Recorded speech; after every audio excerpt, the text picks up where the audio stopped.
At this time, I'll call this meeting to order. It is 5:01 p.m., August 25th, 2022. At this time, I'll recognize staff to call the roll. Curtis Casefang. Here. John Reese. Here. Rob Allen. Here. Wes Tripp. Here. Do we have any excused absences? Ian is an alternate. I don't know if we have to recognize that, Okay. but he is excused. He's unavailable. And I will announce we do have a quorum here today.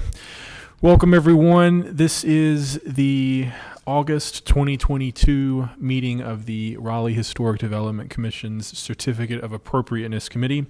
My name is Wes Tripp, and I am chair of the committee. I'll ask that everyone, if you have not already, to please sign the attendance roster up at the table up front. Agenda and staff reports are available online, and a handout of the meeting procedure is available as well. The Certificate of Appropriateness Committee, RHDC, Raleigh Historic Development Commission itself, is a city council appointed body that consists of residents of historic districts, architects, intern architects, architectural consultants and contractors, attorneys and historians, urban planners, and historic preservationists. This time I'll ask each commissioner to go down the line, introduce themselves, and highlight their experience for this committee. We'll start with John. Hi, my name is John Reese. I am a registered architect in the state of North Carolina, and I'm a resident of the Glenwood, Brooklyn neighborhood. Good afternoon, everyone. Again, my name is Wes Tripp. I'm chair of the committee, and I'm a local attorney here in Raleigh. Curtis Casefang. I am an architectural consultant, resident of Oakwood. I chaired the commission for a few years, and this is my 7th year on the COA committee. Discontinuous. Rob Allen. I'm a project manager with an architectural firm here in Raleigh, Raleigh native, and a resident of the Boylan Heights Historic District. At this time, I'll recognize Francis Raspberry, our board attorney.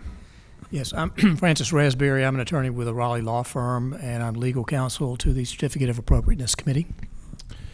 And if staff would like to introduce themselves, they are welcome to do so. Sure. Hello, I'm Erin Morton, staff to the RHDC. I've been working with the city for about 2.5 years and have a master's in historic preservation. Hello, I am Colette Canane. I have been working for the city for about 4.5 years, and I also have a master's in historic preservation. All right. At this time, I will entertain a motion to approve the agenda. So moved. Second. We do have one change to the agenda. 602 South Boylan, case 0074, 2022, has requested to defer, so they will not be present this evening. Okay. Do I hear a motion based on what Colette has just told us? So moved. Second. Motion has been made by John, seconded by Curtis to approve the agenda as presented by Colette. All in favor say aye. Aye. Any opposed? Motion is approved. At this time, I'll entertain a motion to waive reading of the minutes. So moved. Second. Any corrections or additions that anyone is aware of? All right. Hearing none, question before the committee is approval of the minutes from last month's meeting. All in favor say aye. Aye. Any opposed? Motion carries unanimously. I'll have recognize staff at this moment to address any minor work applications that were processed in the last month. We approved 5 minor works this past month. All right. We are ready now to proceed to the application portion of the meeting. Prior to the meeting, notice has been sent to property owners within 100 feet of the properties in question. Legal ads have been placed and signage has been posted at the site. Commission members received a copy of each application, staff reports, and were to have visited each property. Staff reports were made publicly available with the agenda.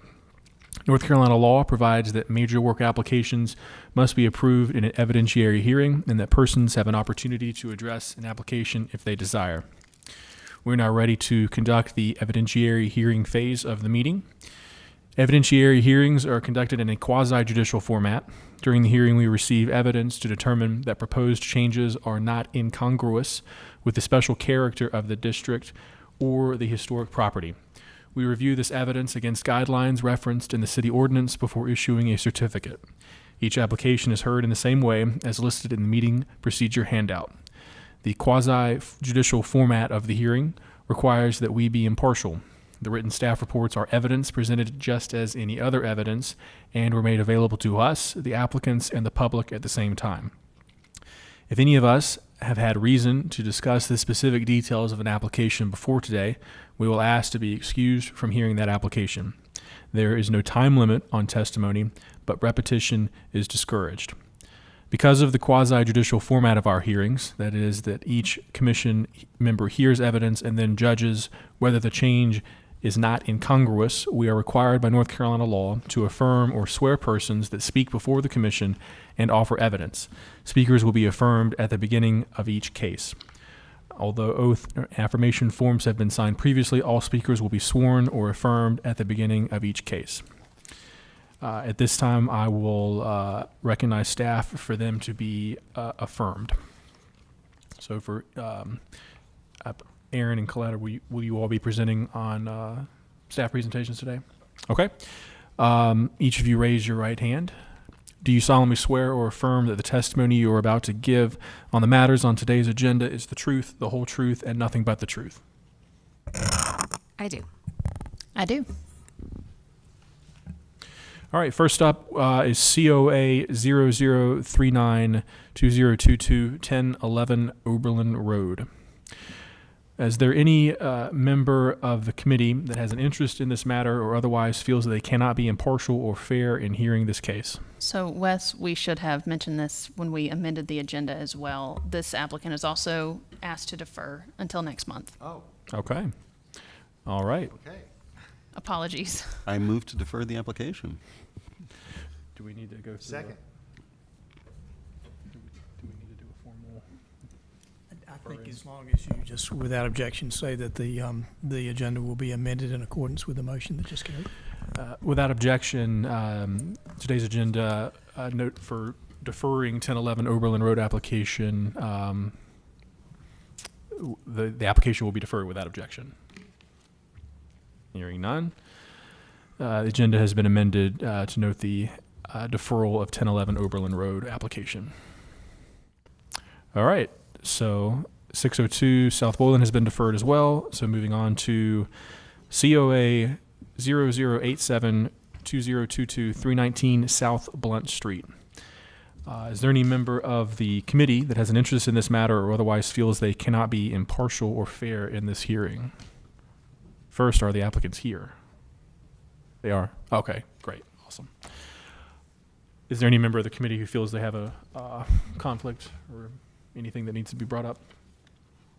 Nope. Okay. All right, individuals who will be presenting for this application, please come forward. Ask that you please state your name and address for the record. Worth Mills, 4509 Creedmoor Road, Suite 302, Raleigh, NC 27612. Louis Cherry with Louis Cherry Architecture, address 516 Euclid Street, Raleigh, NC 27604. And will you both be presenting testimony today? Yes, sir. Okay. Have you come forward for your affirmation. Please raise your right hand. Do you solemnly swear or affirm that the testimony you are about to give in this matter is the truth, the whole truth, and nothing but the truth? I do. And is the property owner present? Okay, great. All right, at this time I'll recognize staff for their presentation. Sure. As you mentioned, this is case COA 0087-2022 for 319 South Blunt Street. I will note that the application form and some of the materials state that the address is 207 Wolf. That is the address to the building, but the parcel itself is addressed as 319 South Blunt Street. This property is in the Moore Square Historic District, and the request is to install a 42-inch and 5-foot tall fence, 7-foot tall gates with a 9-foot tall frame structure. This is a view of the property from Blunt Street. And this is a view from Wolf. This is a view of the area of the proposed fence from Wolf Street. and a closer up detail of that view. As noted in the staff report, the concerns were that evidence was not provided to support the congruity of the proposed height of the 7-foot tall decorative gates and a 9-foot tall metal structure above the proposed fence and gates. And the applicants did provide a presentation, which we have uploaded. All right, this time I'll recognize the applicant for their presentation. Yes, thank you very much. So, as staff mentioned, this is a request that concerns additional fencing and a gate along the perimeter of 319 South Blunt Street.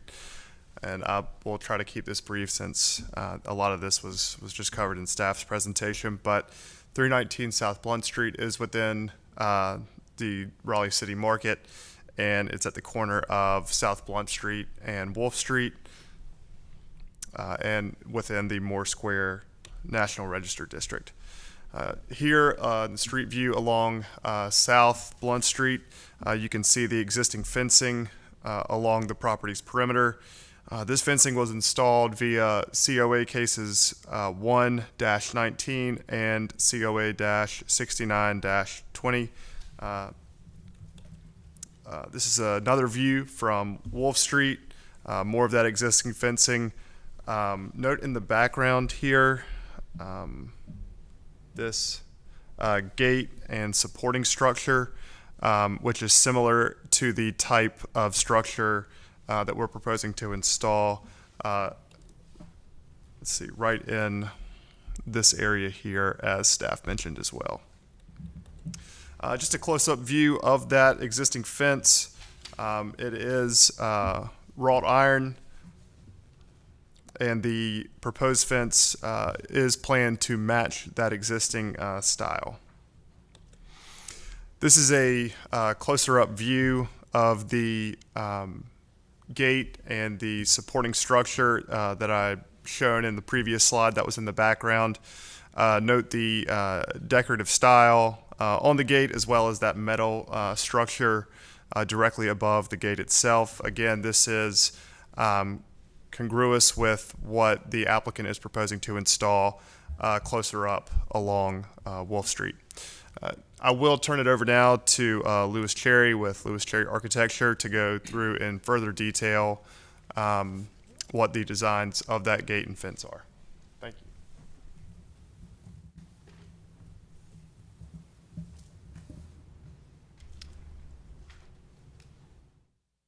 Is this going the right way?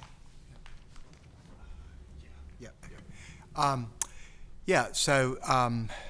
This is a event space, a gathering space. It needs to be sort of secured from people just wandering in, and so there's a functional need to create a gate and an entranceway there. It was our feeling that as an entrance with a double gate element, that the scale of entries is typically on that order of magnitude, 7 to 8 feet, and of that width. So in terms of congruity, it's very much congruous with other entrance ways in City Market. And City Market is not a building, but rather it's a district that's made of a series of solid building spaces and open landscape spaces. And so this entrance into this landscape courtyard is very much in keeping with the context of an open courtyard sort of focused development. And as such, it seemed that it would help to identify the space with enough height that you could actually see the entrance and put a signage there, and that it seems like it's very much in keeping with the context of City Market. We're showing here just exactly where that occurs in plan along Wolf Street. The existing gravel area there, and then in the upper right hand. How did you do your pointer thing there? I think this one too, we might show it in greater detail. But if you, Oh, okay. then if you Yeah. take it off, There you go. Okay. Yeah. So you can see here the new gate element that will just be a continuation of the fencing that is in place already in the space. And then let's see, how do I clear that? Clear. There we go. This very much matches the gate element that's just beyond this with this horseshoe pattern, and we take the exact same details as the fencing and step it up a little bit to create this frame that you really you need that height to support a gate of 7 feet or so. So it's really the frame is pretty much just a structure to support the gates. And that's the side elevation of the 5-foot section as it turns the corner. And that's pretty much it. Any questions? Hold on just a second. Is there anyone present who wishes to speak in support of the application? Is there anyone here who wishes to speak in opposition to the case? Is there anyone here in the members of the public who have any questions or wish to make comments on the application? At this time, I'll recognize my fellow commissioners for any questions. I have a few, Louis, if that's okay. Couple questions for you about the design. I think the gate and fencing look, consistent with what's there, so nice design. I guess first off, is the scope of work only around this entrance gate? The reason I ask is the existing plan shows the full site and parking area, and the new work plan is a little bit more zoomed in. And I'm trying to understand, is this whole outdoor space enclosed, and is there fencing along the west that's being added, or is it open? There's no additional fencing being added other than right at this entrance. Okay, because I was going to ask about egress, just getting away from the building. Like, can you walk left along the bottom of the plan and just go out to the sidewalk? Yes. Basic. Okay. Yeah. And then, what is the hardware, the actual operation hardware that's being proposed, or it might still be in the works? Yeah, we have not chosen a latch. Okay. And then my last question is just understanding, you said at the very end that the HSS frame that kind of is the superstructure, that's there to stabilize the gate. And Right. and you feel like that could not be accomplished with just steel posts that on either side of the gate. It needs actually an overhead frame, or is that more for design? Well, it could be supported, but it would be a little bit challenging. You'd have to cantilever those and dig a deep foundation. So Okay. this seemed to be, also just providing a sense of sort of strengthening the sense of entrance. Got it. And you mentioned that in City Market, maybe there's, and I was trying to think through them, maybe between some of the buildings on kind of adjacent to this, maybe on Wolf Street, kind of over by, the City Market Sushi, Right. There's a and gate Dick's, there maybe there's an arbor or something there, or some sort of gate. Is there a precedent, I guess, would be my final question. There is a gate beside City Market Sushi into the parking lot beyond Okay. there. That's a swinging metal gate there as well. All right. That's all my questions. Thank you. I've got another one for Lewis. Designed to match, so you are, just so it's on the record and we're clear, you're intending to fill in the area between the high strength steel square sections with the expanded steel in all of the sort of negative space, with a gap above the arched doorway, and then the frame where the horseshoes are mounted is all expanded metal. That's what I'm seeing on the photo. Is that the Yes. intent? Okay. So that's a yes? Okay. That was my question. John, any questions? I don't have any questions. It's good. Any other questions from the commissioners? Nope. All right, I will note that statements appearing in the record were not contested by testimony of witnesses or other evidence which was presented. I'll make a final call for questions from the commissioners. Oh, wait, I do have one. Okay. You had mentioned that this, that it was the design and you didn't specifically say the material matching of wrought iron. Is it wrought iron? Yes. Okay, It's that's, all. it's all wrought iron. Okay, thank you. Any other questions from the commissioners? Nope. Hearing none, I will close the evidentiary hearing and we will proceed to committee discussion.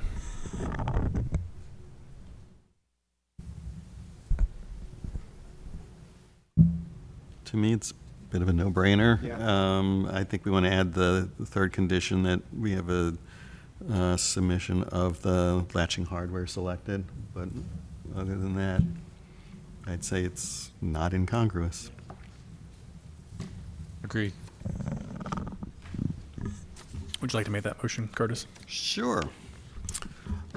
I move that based on the evidence we've heard in the hearing and submissions, the application, that we approve this application with the following conditions. One, that a tree protection plan be, it's not in the submission, be submitted to staff, right? You don't have it. And implemented and remain in place for the duration of the construction. Two, that the following be provided to and accepted by staff prior to installation or construction. The tree protection plan, identifying construction access and material storage. B, fencing material and picket design. C, latching hardware. Motion has been made by Curtis Casefang to approve the application subject to the announced conditions. Is there a second? Second. Is there any discussion or debate? Hearing none, the question before the committee is approval of the application along with the subjected or the potential conditions as announced by Commissioner Casefang. It's been seconded by Mr. Reese. All in favor say aye. Aye. Aye. Any opposed? The application is unanimously approved. Thank you. All right, next up is COA 0089-2022, 702 Florence Street.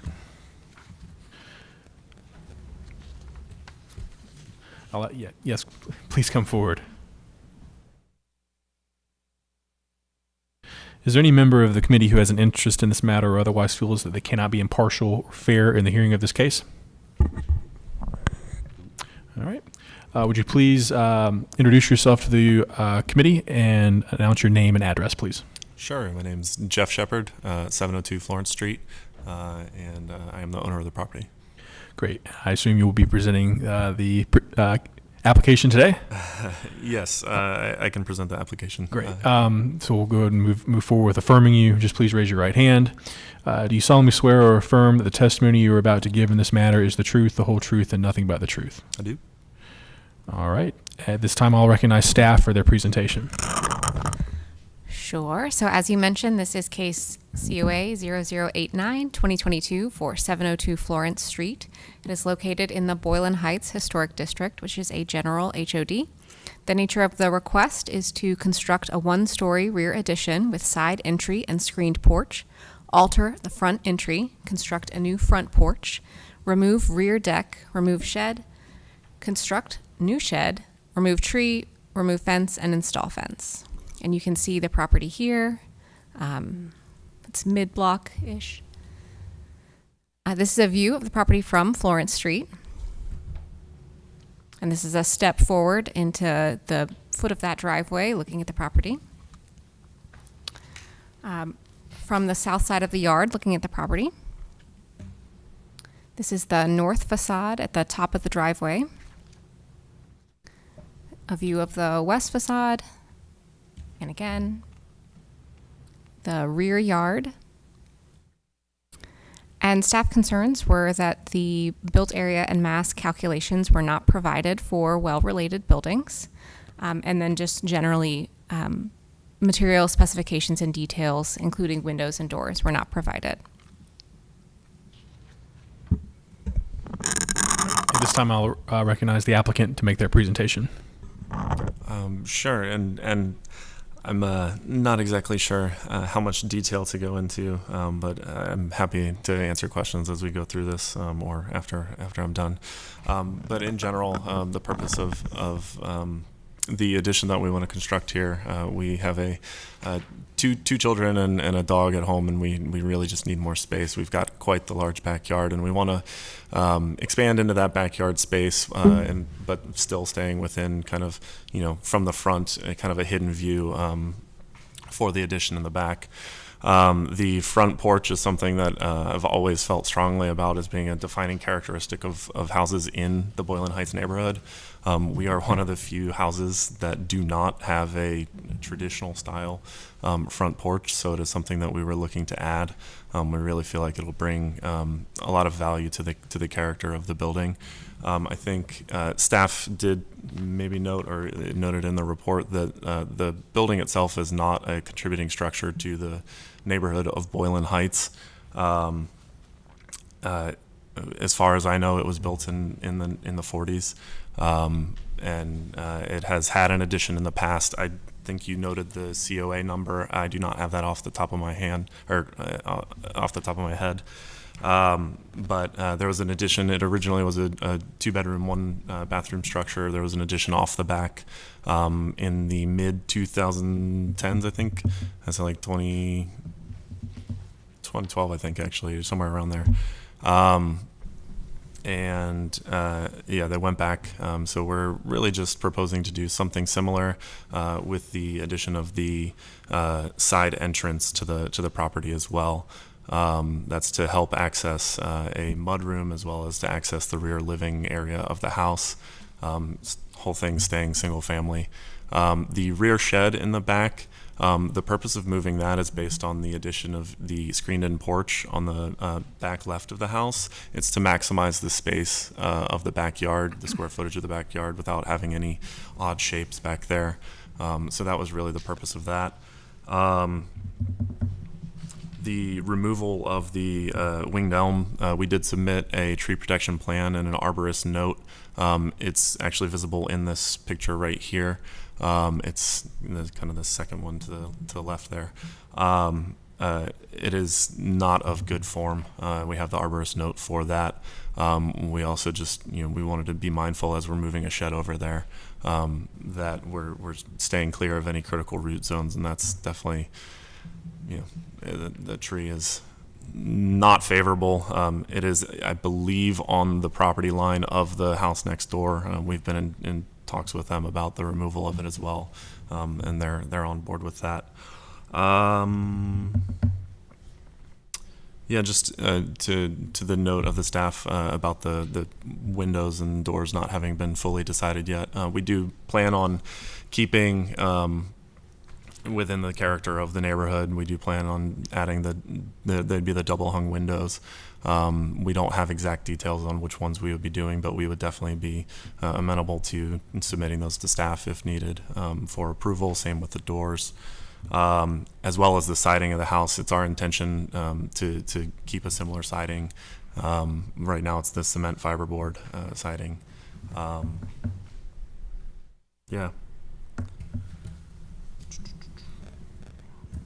think that's about all I have for you guys. Just Okay. let me know if there's any questions. Is there anyone present who wishes to speak in support of the application? Is there anyone here who wishes to speak in opposition to the case? Is there anyone with any questions who wish to make comments regarding the application? At this time, I'll recognize my fellow commissioners for any questions.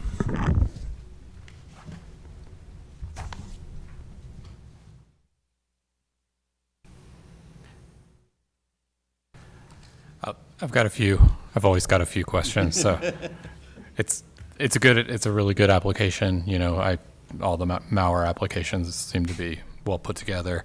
I think the thing I'm struggling with, and I completely understand the motivation for wanting a porch across the front, and the precedents are your neighboring houses, so that's good. And I think what I'm struggling with is, you know, this house is not those houses in age. I mean, it's old, but it's slightly newer, and the form is different. And the specific thing that tends to be different, from my observation of knowing that street, is, you know, your house's roof slope is a little gentler, which gives it a little bit more of a ranch-like feeling. So I feel like the porch integration starts to feel a little.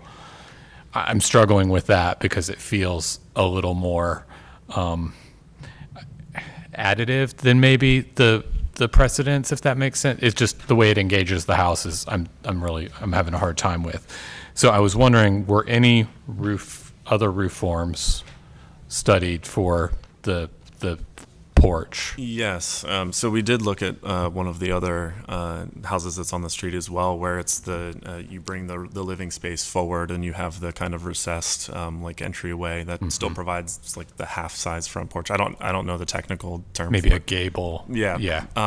We did explore that. We felt that the bringing forward of the house was more aggressive than the plan that we submitted to you. It was more aggressive as in it to changing the form to present, or yeah. I mean, what we tried to do is, I mean, you know, we didn't want to bring the front facade of the house, the front walls of the house forward with this application, and that was one of the things that we felt we would like to avoid. I mean, I think it would be possible to do it with just the roof and not bringing walls forward, just for whatever that's worth. But I guess, so your existing porch, do you know if that was added as part of that prior COA, or it's tough on the evidence? You know, it's just a Sanborn map that shows that it's not there, but I'm just curious about the existing porch, because to me it looks appropriately scaled. I understand that it doesn't provide the sort of front porch atmosphere that would be desirable. So I totally get why you'd propose to change that, but I feel like it seems appropriately scaled. I'm just trying to think, is there another roof form that would work? Gotcha. Yeah. Unfortunately, I don't have enough history on the house to know whether or not it's the original front stoop or. And then I just have a couple other questions that are slightly different and might ask to. So in the application, I appreciate that it includes some of the details. Slide, and I don't know if we have the full application up here, but in the application, it's COA-4.1. That's slide 27 of 32 of the of what we were given by staff. My question is about the eave detail. It shows it. It appears like the underside of the eave is boxed in, but then in the 3D views, it looks like it's not boxed in. I tend to believe the rendered views. I'm can't entirely tell if it's not boxed in, but if it wasn't boxed in, I would say that's potentially more congruous, and other commissioners might have a different opinion on that, but I would just like to know if it's the underside of, as you go around the eaves, is it going to be just horizontal box in, or is it going to follow the slope of the roof? Because they end up with kind of a different look. Yeah, unfortunately, I don't. well, can you reference me to the page again? Yeah, so it's the one with the enlarged details. It's COA-4.1, and it's in the PDF. It's page 27 of 32, so it's towards the back. It says 4.1. Yeah, and Curtis is holding it up. Okay. It has like the porch, see how the porch detail follows the slope of the roof, both on the top and the bottom of the roof framing. The detail 1, the eave detail, suggests that it will be boxed in, which is okay. I mean, that may be what's being proposed. It just doesn't look, the rendered views on the prior page don't seem to represent it the same way.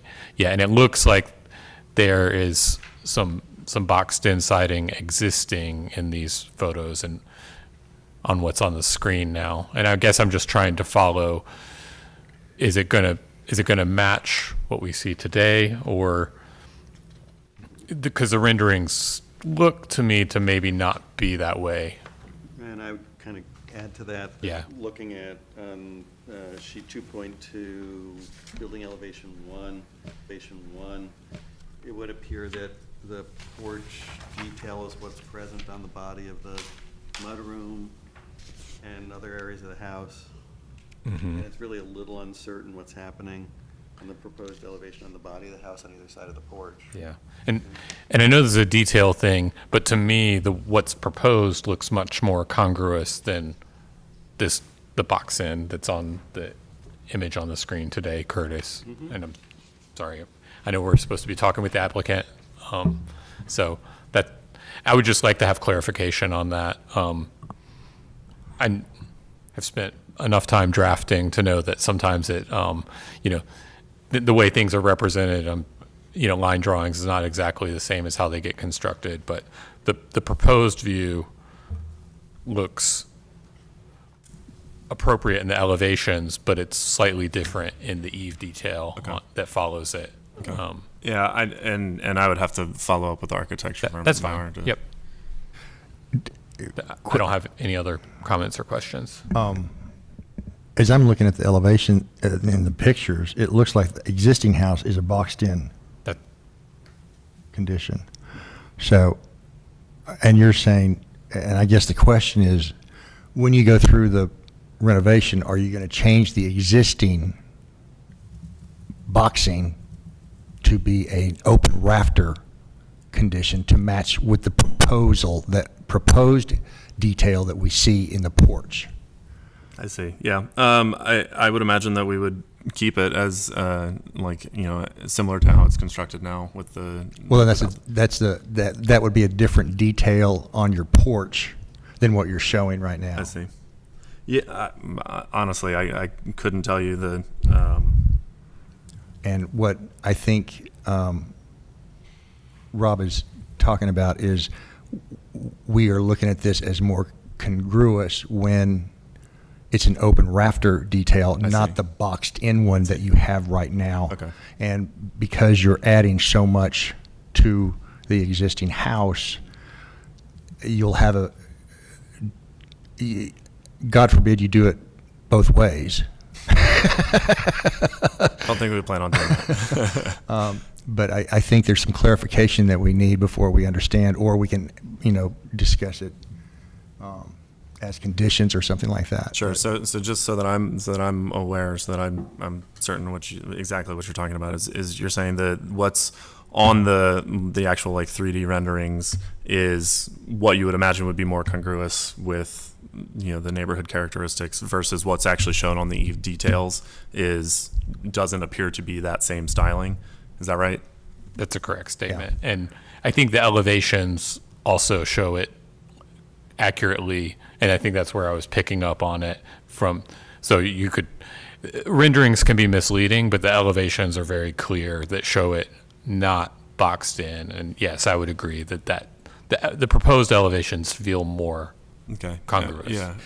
So, for example, if you look at elevation 2 on COA 2.2 and the front corner detail of the house, and now look at the picture of your house.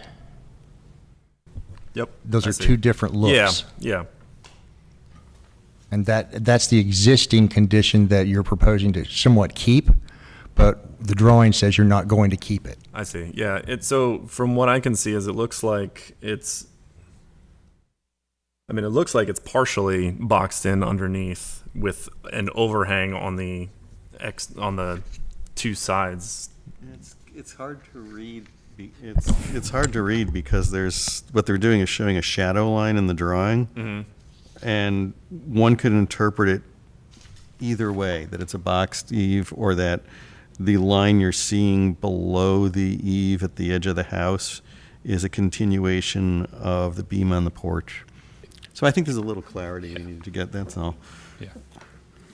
Does that make sense? Yeah, it makes total sense. I see exactly where you're talking about, and unfortunately, I don't have enough detail of my own knowledge based on what Brooke from Mauer Architecture was putting in for that one. And I'm happy to provide clarification, and and personally, I'm all for being more congruous with Okay. what the staff would. I mean, like that's a no-brainer for me. Okay. I'm not going to try and I have a question, and Raz, you're going to have to pull me back if this is not acceptable. Given that we have a question about lot coverage and built to mass, would it be possible for staff to show us the IMAPS view of the area, showing the building footprint and the surrounding structures? You all are free to hear whatever evidence that would be qualified and that you think might be useful as you make your decision. And, subject to objection, but that's a public record. It's a routine public record and it's sufficiently reliable. That's something that if staff can testify to that fact, that would be perfectly acceptable, I think. I think we can get a broader view than the one we're looking at. That requires me moving.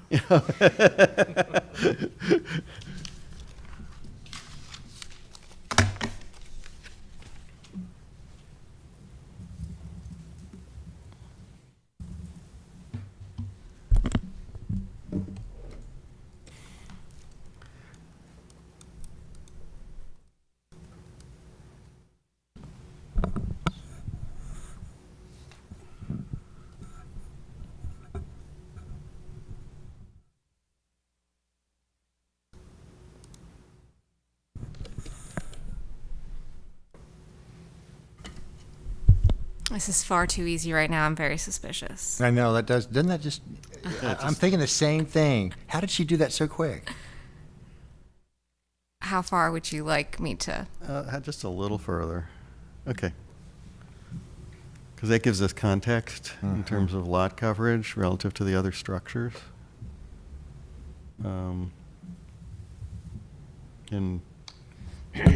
this is more for internal discussion, but what I'm seeing here suggests that what's being proposed, while it does change lot coverage, is more congruous with the immediately adjacent contributing structures, too. And this is a non-contributing structure.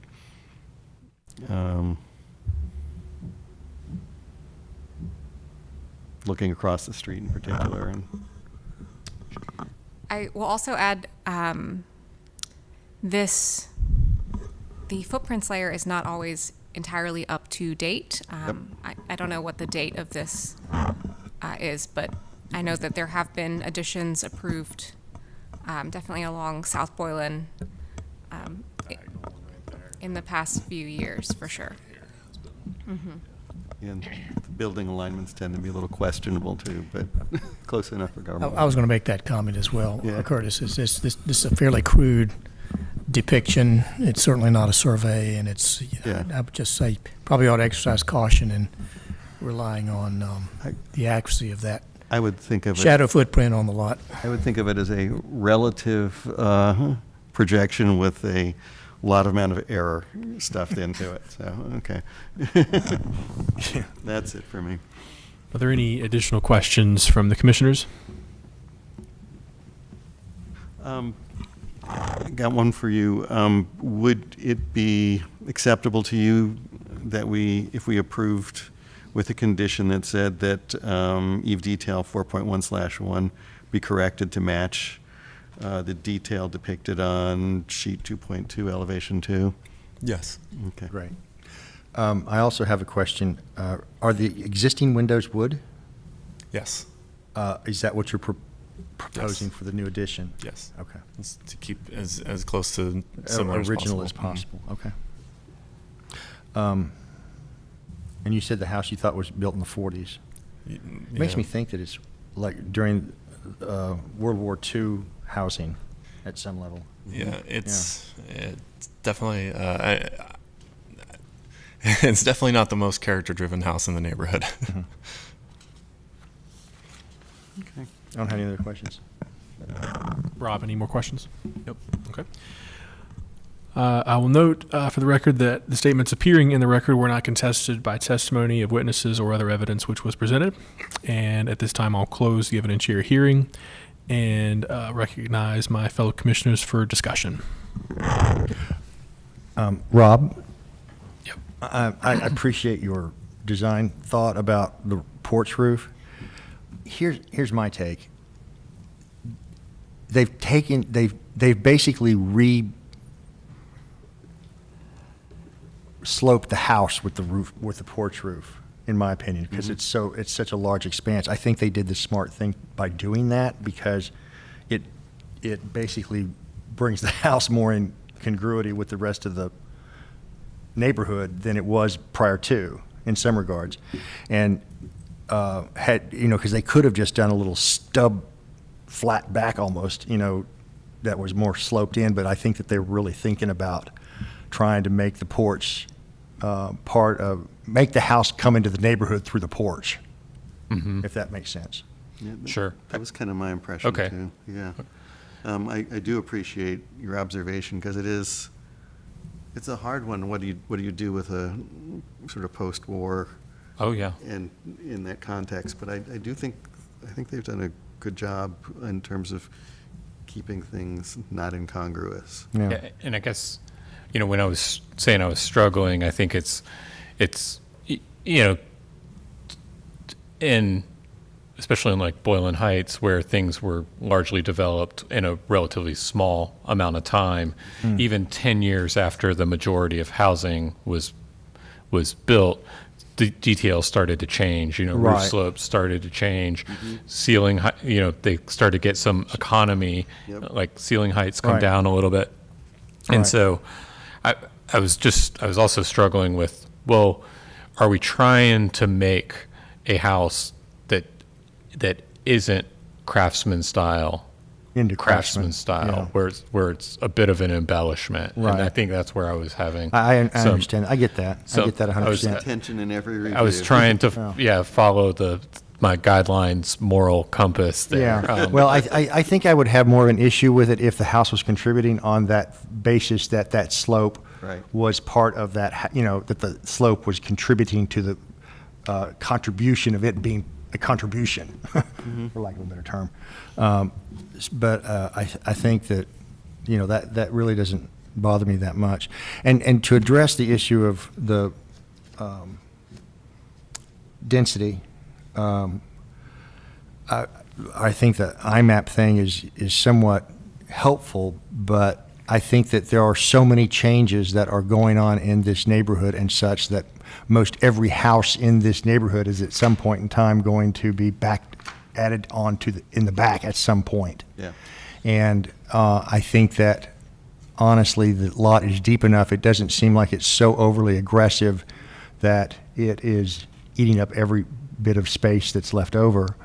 And I think that the character with which it is being designed is loving in some regards. And I would take it a step further to note that because this is not a contributing structure, I'm more inclined to look at how how congruous it is with the forms of the contributing structures around it, as opposed to measure it based on its original mass. Agreed. So, my inclination will be to approve with conditions. Absolutely. And I think that one condition that we talked about being the boxed-in eave that not be done, and that the existing boxed-in eave go to a rafter condition based on the detail that they've shown in that one drawing. Mm-hmm. Yeah, John, just to clarify, I mean, I think you could follow the roof slope with an enclosed,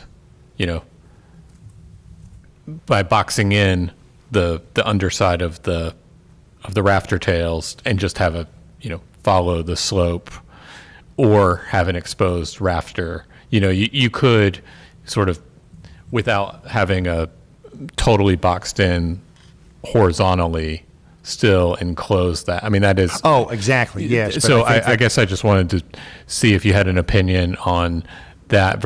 I think because exposed rafter tails you often see on a little bit longer projection than what this house has. So I would be inclined to let them enclose the rafter tails, but as long as the roof profile just followed the slope of the isn't a roof. flat box. Yeah, the underside was 4 and 12. If the top is 4 and 12, if that makes sense. That makes sense to me. Because the overhang is just not very much. Right. So I'm okay with that being enclosed, but it would still be the same condition, that it's different from the enlarged detail that we were referring to. Well, I think that what we're looking at is COA 4.1. Excuse me a second. That eave detail is kind of a catch-all. Is that the one that we're talking about that's Yeah. got the eave vent in it? Yeah. It looked like a cut and paste. Yeah. That's the one that's the detail that we're not really happy about. Right. Yeah, because Okay. the house has this condition, but it's several different ways. So I Right, understand exactly. that. I would just like it to be closer to the detail 5, the porch detail, which is more representative of the way the exterior elevations are. Let me find that detail. And I think that would really, number 5. seems like a really small detail, but it would really make it makes more a aligned with huge difference. the other houses it's the around details it. that kind of make it be working with the congruity of the neighborhood, I think. And I think this porch detail is more in keeping with that I agree. congruity. It helps support that very much. I think that. So, do you understand I can't ask him that. Sorry. But I think that if we kind of talk about referencing detail COA 4.1 number 5 as being representative of the general detailing of the eave. I agree. Yep. Okay. Okay.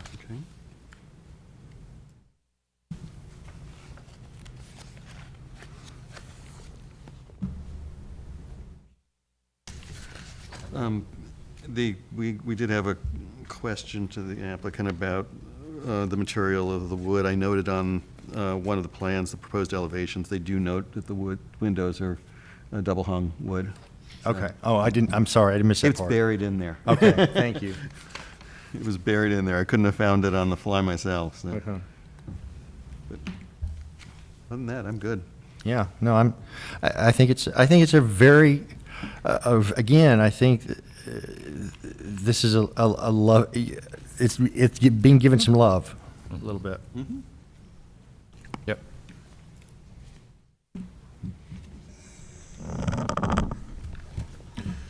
Someone like to make that motion? I will try. I've been scrolling, and you want to do it? You scroll better than I do, so Okay. I'll let you add.